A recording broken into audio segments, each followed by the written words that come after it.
अस्सलाम वालेकुम, कैसे हैं आप लोग? ठीक ठाक। हमारा सब्जेक्ट अकाउंटिंग, जिसमें टॉपिक चल रहा था डेप्रिसिएशन, उसके अंदर लास्ट टॉपिक जिसका नाम था डिमिनिशिंग बैलेंस, वो एंड हो गया। बस उसकी कुछ नेटिविटीज मुझे डिस्कस करनी थी। इसके अंदर हमने लास्ट में क्या किया था, देखो हमारा पूरा कंप्लीट मौजूद है कि पहले साल कॉस्ट के ऊपर रेट अप्लाई कर देते हैं, उसके बाद कोई सा भी ईयर होगा तो बुक वैल्यू पे रेट, बुक वैल्यू का मतलब जितनी टोटल कॉस्ट है उसमें से पिछला सारा अमाउंट माइनस करेंगे, फिर जो बचेगा उसके ऊपर रेट यानी परसेंटेज अप्लाई करेंगे। याद आ गया? ठीक है। और ये मैंने पूरा साल जस्ट 10 साल आई है और 20% है, तो मैंने क्या करा, कॉस्ट के ऊपर 20% लगाया पहले साल का आगे, फिर दूसरे साल का निकालने के लिए पहले कॉस्ट में से सेम कॉस्ट लिखी और ये 22 पिछले साल का लेस करा, जो आंसर आएगा उसका 20%। फिर नेक्स्ट ईयर में क्या करा, फिर वही टोटल कॉस्ट में से इन दोनों को जमा करके लेस कराया, फिर रेट, फिर तीसरे साल इन तीनों को जमा करके लेस, और चौथा पांचवा छठा बस यही चलता है। ठीक है। और लास्ट में इंपॉर्टेंट बात क्या बताया कि मैं लास्ट ईयर के डेप्रिसिएशन कैसे करते हैं, रेट नहीं लगाते बल्कि बुक वैल्यू में से स्क्रैप वैल्यू माइनस करते हैं, और जो बाकी सारा बच गया वो सब आखिरी साल का डेप्रिसिएशन। ओके की रिपोर्ट हो गई।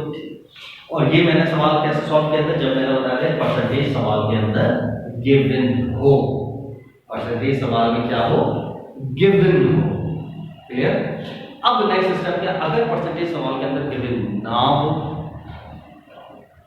देखो ये सवाल तो ऐसे सॉल्व हो, परसेंटेज कैलकुलेट कर लेंगे हम और उसके बाद क्या करेंगे, ऐसे करेंगे। तो इसको तो फिर ये डन हो चुका, ये आपके पास कॉपी भी हुआ होगा।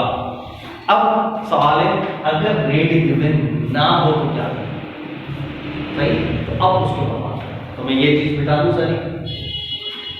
अब मैं रेट के बारे में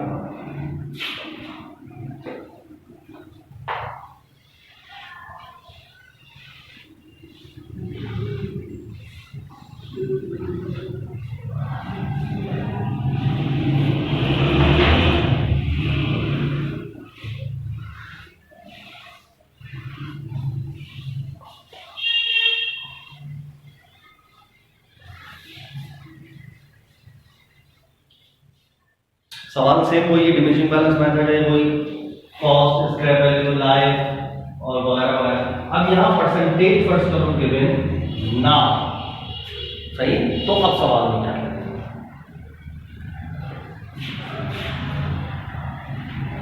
तो मैं लिखता हूं if percentage is not given, percentage अगर सवाल में गिवन ना हो तो क्या करें। तो याद रखें, परसेंटेज अगर सवाल डिमिनिशिंग बैलेंस मेथड में अगर सवाल के अंदर परसेंटेज गिवन नहीं है तो उसका फार्मूला क्या होता है, बेसिकली उसूली जो फार्मूला है वो क्या है, परसेंटेज मालूम करने के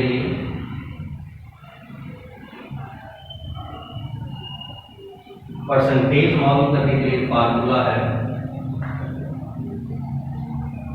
1 माइनस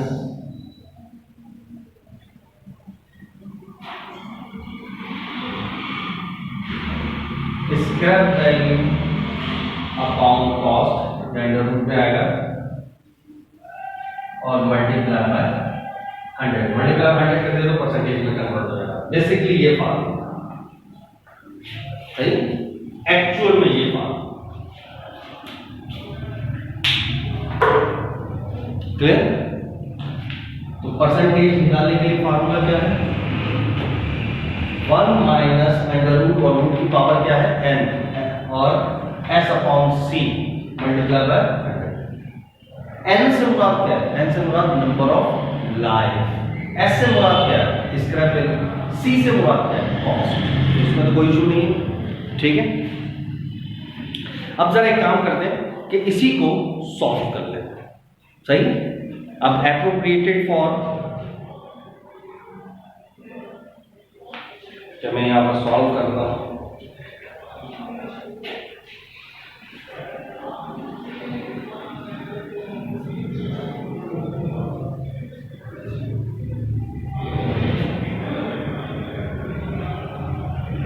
अब मैं मल्टीप्लाई 100 की वजह से पहले इसको सॉल्व करूं, सही, यानी रेट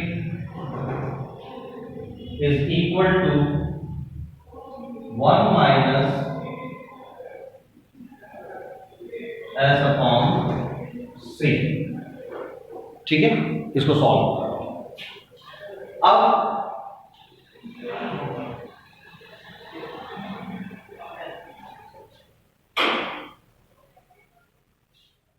इसको यहां पर मैं अलग से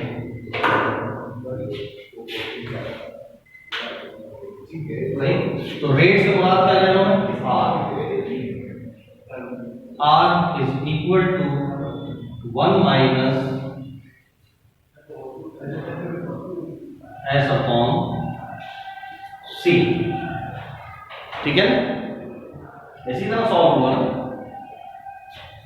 मैं परसेंटेज को क्या एप्रोप्रिएट कर रहा हूं, रेट, तो फिर मैं आगे 100 यूज नहीं कर रहा। तो रेट के लिए फॉर्मूला यही सेम हो गया, 1 minus under root S upon C. Same ये मैंने यहाँ बता दिया, रेट को बस मैंने आर लिख दिया सिंपल। आप इसको जरा सॉल्व करो। ठीक है, क्या और मुझे रेट कैलकुलेट करना, तो कैसे करूं। Rate is equal to 1 minus N से मुराद नंबर ऑफ लाइफ कितनी थी 10, तो यहां पर क्या आ गया 10। सही, यहां पर क्या आ जाएगा रूट की पावर 10, और स्क्वायर वैल्यू कितनी थी 10,000, तो ये आ गया 10,000। और कॉस्ट कितनी थी 1,10,000, यहां पर आ गया 1,10,000। ये शक्ल बनती, मैं एक स्टेप बता रहा हूं। ठीक है, अब इसको सॉल्व आसानी से सॉल्व कैसे करें, तो 1 तो 1 ही। अब ये पावर है ना, तो मैं जरा रूट को हटा दूं तो पावर इस शक्ल में बन जाएगी 10,000 डिवाइडेड बाय 110,000, और रूट की पावर बेसिकली हाफ होती है 1/2, तो इसकी पावर ऑलरेडी 10 है, तो क्या पावर बनी 1/10। और इसको जरा सॉल्व कर दो 1/10, और इसको भी सॉल्व कर दो, तो ये कितना आंसर आ जाएगा r इज इक्वल टू, अब ये आंसर अंदर क्या आया 0.09,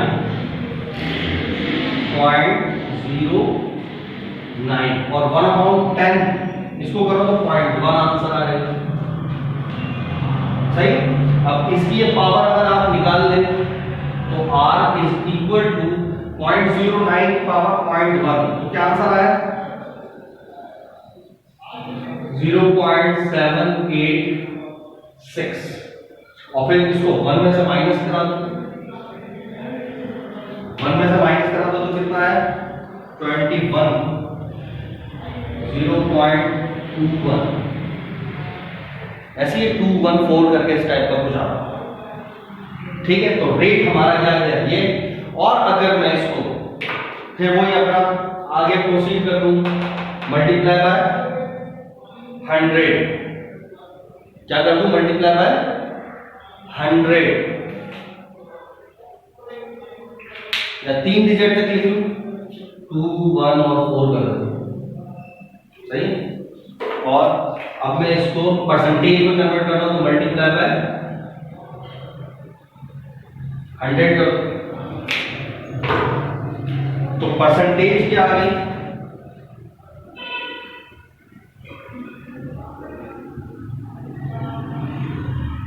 21.4%।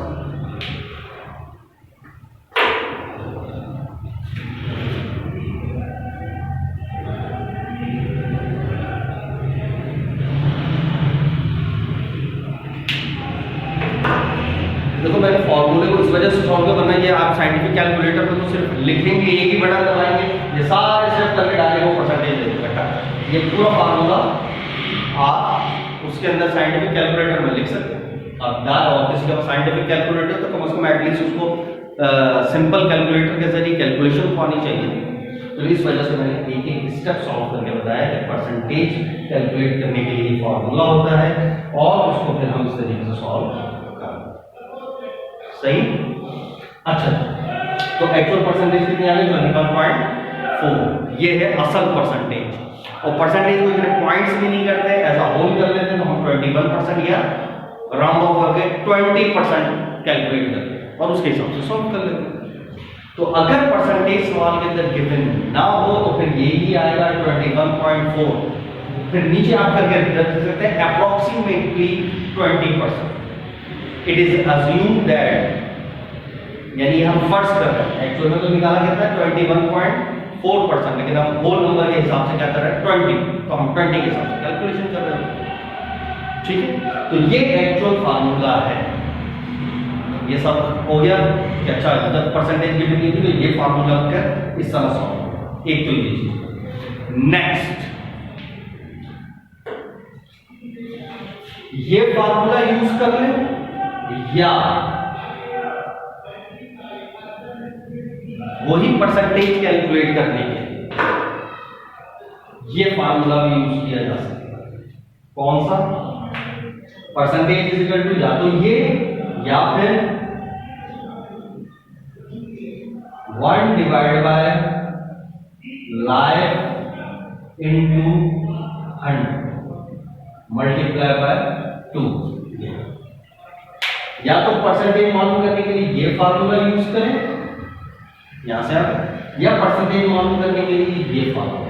अब सब यही यूज करेंगे, ये मजा आ रहा है, ये आसान है। उसमें तो 10 किस्म की रूल और पावर और फलाना और दिमाग का पता चले, किसी को मैथ ही नहीं आती तो ये सवाल ही सॉल्व नहीं कर सकते। सही, लेकिन याद रखो ये एग्जैक्ट है, रियल है, एक्यूरेट है, प्रूव कर सकते हो।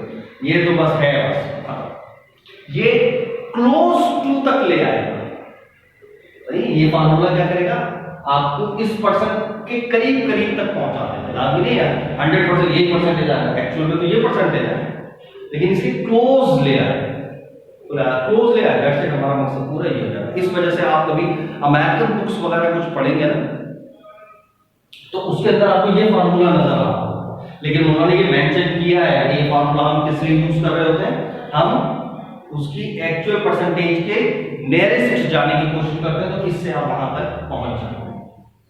ठीक है, हाँ, आपको और दूसरी किताबों में जैसे इंडियन वगैरह अकाउंटेंसी की अगर किताबें वगैरह आप पढ़ रहे हैं तो वहां पर आपको फिर ये ज्यादातर ये फार्मूला है, लेकिन पता आपको दोनों होना चाहिए। अब आप सवाल करते हैं हम पेपर में क्या करें, पेपर में आपने यही कर देना सिंपल, लेकिन नॉलेज के लिए ये जरूर पता होना चाहिए। क्यों? क्योंकि कल को अगर आपको बोले ये फार्मूला सही है, ये सही है, तो आप इसी हाथ में ये आप इसको प्रूव भी कर सकते हैं, ये ही फार्मूला होता है, ऐसे ही होगा। अब एक सवाल, अच्छा ये फार्मूला ये क्यों हो गया, मैं भी इसका भी पोस्टमार्टम करके बता सकता हूँ, ये होगा, ऐसे ही होगा। लेकिन पहले मैं जरा चलो इसको कर लेता हूँ, फिर मैं इसकी तरफ आऊँ। अब इसको सॉल्व कर दो, ये कैसे होगा? 1 लाइफ कितनी थी 10 मल्टीप्लाई बाय 100 इनटू 2, तो 1 0 से 1 0 गया 10 और 10 मल्टीप्लाई बाय 2 कितना है 20।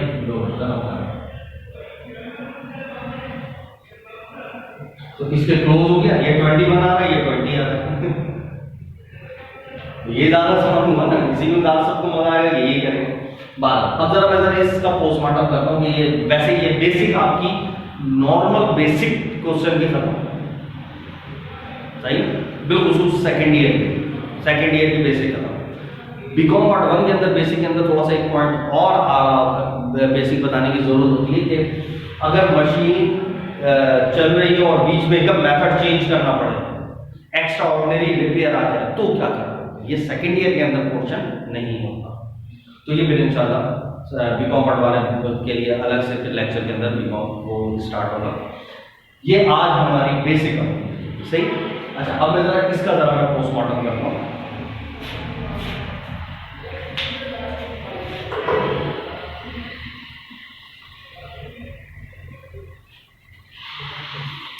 अच्छा, यहां तक तो ओके हो गया।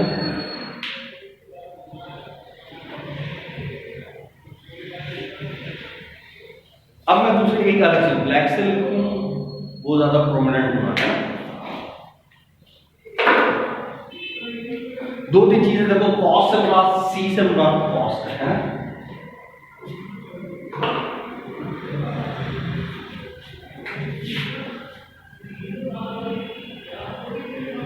कॉस्ट, अच्छा और क्या है, रेट,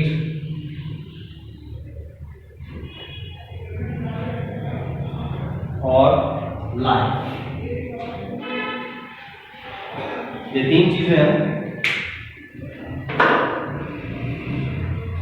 कॉस्ट को मैं सी से जाहिर कर रहा हूं, रेट को मैं आर से जाहिर कर रहा हूं, और लाइफ को मैं एन से जाहिर। सही, बाकी मुझे पता है कॉस्ट कितनी मैंने ली थी 1,10,000, रेट कितना है, कितना रेट लिया हुआ,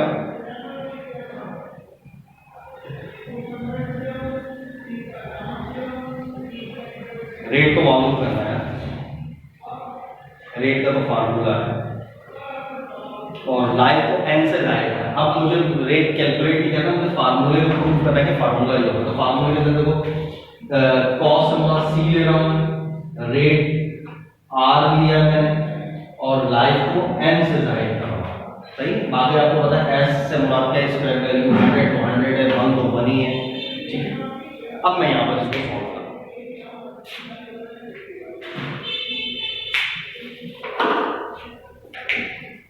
अच्छा, अब सबसे पहले तो देख लो, यहां तक करने के बाद पहले साल का डेप्रिसिएशन किस तरीके से सॉल्व होता है, बताओ। फर्स्ट ईयर डेप्रिसिएशन मैं लिख दूं,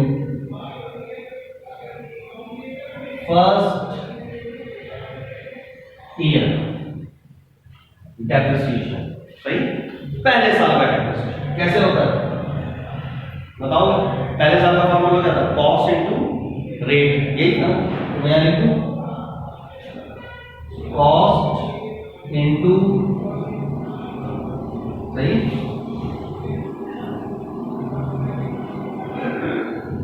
कॉस्ट इनटू रेट, पहले साल का फॉर्मूला। यहां तो ओके डन है, बात भी समझ आती है। हाँ बिल्कुल सही, पहले साल का फॉर्मूला यही बना। तो मैं इसको आसान लफ्जों में क्या लिखूं, फर्स्ट ईयर का डेप्रिसिएशन, तो सिंपल सी आर में पहले साल का डेप्रिसिएशन, कोई इशू है, पहले साल का depreciation is equal to C R, cost into rate. तो सी आर लिख सकता हूं मैं, कोई इशू तो नहीं, बिल्कुल ठीक है, सही है, ओके। अच्छा, ये पहले साल का डेप्रिसिएशन आ गया, पहले साल का यार किससे क्या निकल आएगा, डेप्रिसिएशन। और अगर मैं बुक वैल्यू बोलूं, है ना, पहले साल की अगर बुक वैल्यू निकालनी हो, first year book value, book value का मतलब क्या था, बुक वैल्यू का मतलब होता है कॉस्ट माइनस अलाउंस, है ना। तो कॉस्ट क्या था, सी,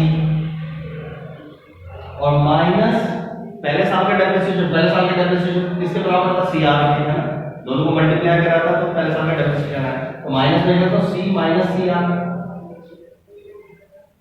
लिख सकता हूं, लिख सकता हूं। अच्छा, अब सेम शक्ल देखो, सी माइनस सी आर, ये लिखा हुआ है सी माइनस सी आर। ठीक, तो अगर मैं इसी के अंदर सी कॉमन नहीं आ रहा, तो सी अगर कॉमन ले लूं तो क्या बचा, यहां पर तो 1 बचा, और यहां पर सी बाहर आ गया, सिर्फ क्या बचा आर।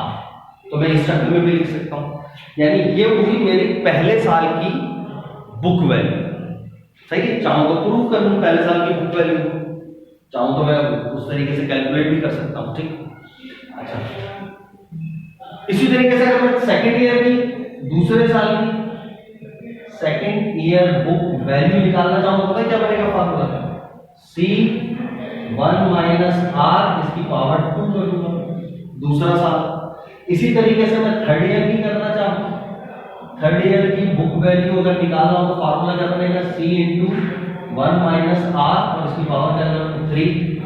तो बस ये चलते चलते चलते चलते 10 साल की लाइन निकालो तो 10 कर दूं। अब ये अगर आपने प्रूफ करना है ना, तो आप अपना वही सवाल निकालें जो इससे पहले वाला लेक्चर था जिसमें पूरे 10 साल का मैंने निकाला। अब उसमें से बीच में से कोई से भी 7वें साल का निकालना है, तो आप इसमें 7वें साल कॉस 1,10,000 1 माइनस आर, रेट जो भी था कितने लिया था, 20, तो 20 लिखो, और उसके बाद 20 20% है वो 0.2 लिखेंगे यहाँ पर। और फिर तो यहाँ पर क्या लिखो, कौन सा साल, 7वां साल, तो यहाँ 7 डालो और कैलकुलेट करना, वही बुक वैल्यू आ जाएगी जो 7वें साल की बुक वैल्यू। यही चल रहा है, ठीक है। तो देखो इस तरीके से हम ईयर्स की कैलकुलेशन कर रहे हैं और ये चलता रहेगा चलता रहेगा चलता रहेगा। तो मैं इसको लास्ट ईयर की जो बुक वैल्यू बनेगी, तो मैं ये करते करते करते कुछ भी करूँ तो ये बन जाए मेरा, फर्स्ट करो लास्ट ईयर की अगर निकालनी है बुक वैल्यू, तो सेम यही चल रहा है, c इंटू 1 माइनस आर की पावर, बल्कि पावर n कर दो, n से पूरा नंबर ऑफ लाइफ। जो लाइफ पहले साल में करना है तो पहले साल की बुक वैल्यू, दूसरे साल, तीसरे साल, चौथे साल, पांचवें साल, छठे साल, कुछ भी करो। पहले साल में तो ऐसे ही निकला है, उसके बाद दूसरे साल का निकालना तो पावर 2 कर दो, 3 कर दो। मैंने n कर दिया, n से मुराद क्या होगा, नंबर ऑफ लाइफ। किसी भी ईयर की आपने निकालना होगा तो वो किससे निकल आएगी। यहां तक ओके। और डिमिनिशिंग बैलेंस मेथड में book value of the last year, आखिरी साल की जो बुक वैल्यू होती है वो इक्वल किसके होती है, स्क्रैप वैल्यू। ऐसी यानी ये पूरी की पूरी बराबर होती है लास्ट ईयर की book value N. Last year की जो बुक वैल्यू होती है, तो पूरा डेप्रिसिएशन हम क्या करते हैं, लास्ट ईयर की जो डिमिनिशिंग बैलेंस मेथड के अंदर book value of the last year is equal to scrap value. Last year के अंदर हम बिल्कुल आखिर में जब 2000 का निकाला था यहाँ पर, तो हमने क्या करा था, किसके बराबर हो गई थी, स्क्रैप वैल्यू। याद है ना, स्क्रैप वैल्यू के बराबर लाना था। तो पूरे साल चल चुकी होगी लास्ट ईयर की बुक वैल्यू इक्वल टू क्या होता है, स्क्रैप वैल्यू। तो मैं इसी को मैं यूं लिख सकता हूं, S is equal to C1 minus R into N। Scrap value बराबर है C ब्रैकेट 1 माइनस R का N। यहां तक ओके, डन है।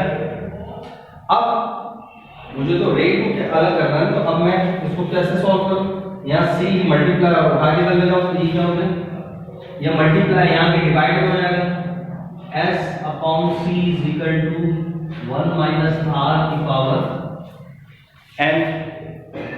सही है। अब इस N को मुझे खत्म करना है, तो दोनों जगह N मुझे पावर लगानी पड़ेगी। मैं यहाँ पर आगे सॉल्व कर रहा हूँ, तो ये क्या हो जाएगा, S अपॉन C, ये n है ना, तो इसको मैं कैसे खत्म करूंगा, इसकी पावर 1 अपॉन n लगाना पड़ेगा, यानी 1 अपॉन n यहाँ पर भी मल्टीप्लाई करना पड़ेगा और 1 माइनस r, n तो ऑलरेडी है और इसको 1 अपॉन n यहाँ भी करना पड़ेगा। तो ये तो क्लोज हो जाएगा, लेकिन ये क्लोज नहीं हो रहा है, ये शक्ल ये हो गई। अब ये क्या आया और अंदर क्या बचा, 1 माइनस r, क्या बचा, 1 माइनस r। और इसकी शक्ल और आसान कर लो, तो इसको ये 1 अपॉन n है, तो इसको मैं ऐसे लिख सकता हूँ, n रूट हो गया, हाफ पावर होती है और s अपॉन c हो गया, और r यहाँ माइनस में, इधर आएगा तो प्लस हो जाएगा, और ये इसको प्लस है, वहां जाएगा तो माइनस में हो जाएगा। तो क्या हो जाएगा formula, R is equal to 1 minus root n square upon cost, ये और ये फार्मूला देखो प्रूव हो रहा है। तो देखो ऐसे ही नहीं ऊपर से नाजिल हो गया बस फार्मूला, एक एक चीज की लॉजिक होगी। अकाउंटिंग में बगैर रीजन, बगैर लॉजिक के नुक्ता भी नहीं है। अगर कोई कह रहा है मुझे नहीं पता, तो उसकी दो बातें हो सकती, या अगर होता है ऐसे ही होता है तो उसकी दो बातें, चलो सीधी सी बात मुझे नहीं पता, क्या बस ऐसे ही होता है, या फिर मैं आपको बताना नहीं चाहूँगा। ऐसा नहीं कि वजह ही नहीं है, बस मैंने तो देखो फार्मूले को तो प्रूव कर दिया, फार्मूला की वजह क्या है, ये फार्मूला ही क्यों बना है, ऐसे ही क्यों बन गया, नहीं तो इसको ड्राइव कर दिया। ठीक है, बाकी आप कोई कोशिश करें रीजन लॉजिक से करें, एक एक चीज बेसिक हमारा कंप्लीट हो गया। फिर इंशाल्लाह अज़्ज़ व जल हम अपना बीकॉम पार्ट 1 की बीकॉम पार्ट 1 के हिसाब से करेंगे और बीकॉम पार्ट 2 को बीकॉम सेकेंड ईयर को सेकेंड ईयर के हिसाब से। बेसिक मैंने कंप्लीट करा, ठीक। अल्लाह हाफ़िज़।